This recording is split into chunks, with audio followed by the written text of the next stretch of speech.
News 24 টেলিভিশনে সংবাদ প্রচারের পর বদলে গেল তফের আলীর জীবন। উক্ত প্রতিবেদন দেখে বিএনপির ভারপ্রাপ্ত চেয়ারম্যান তারেক রহমান সাহায্যের হাত নিয়ে দাঁড়িয়েছেন তার পাশে। এই আমার মান্দা উপজেলাতে আমি এতদিন জানতে পারিনি। নিউজ 24 কে ধন্যবাদ যে তার এই প্রতিবেদনের মাধ্যমে এটা জানতে পেরেছি এবং ইতিমধ্যেই এই নিউজ 24 এর প্রতিবেদন আমাদের বিএনপির জনাব তারেক রহমানের দৃষ্টিগোচর হয়েছে। নওগাঁর একটি প্রত্যন্ত গ্রামে 130 বছর বয়সী তফের আলীর জীবনের শেষ দিনগুলো কাটাচ্ছিলেন কষ্টের মধ্যে। 11টি সন্তান থাকা সত্ত্বেও তার হাতে এক মুঠো ভাত জোটানো ছিল দুরূহ।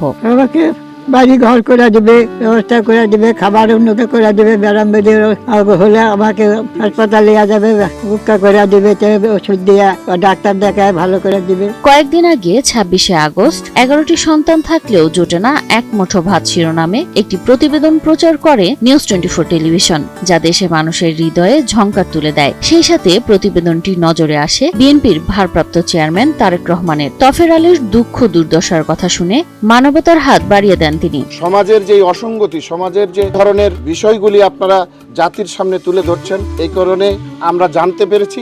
আর আপনাদের এই মাধ্যমে জানতে পারায় মানুষের যে কত কল্যাণ, কত মঙ্গল, এটা জনগণ বুঝবে যে একটা অনুসন্ধানী রিপোর্টার বা সাংবাদিক তারা কত কষ্ট করে এই প্রত্যন্ত অঞ্চলের এই রিপোর্টগুলি তুলে আনে।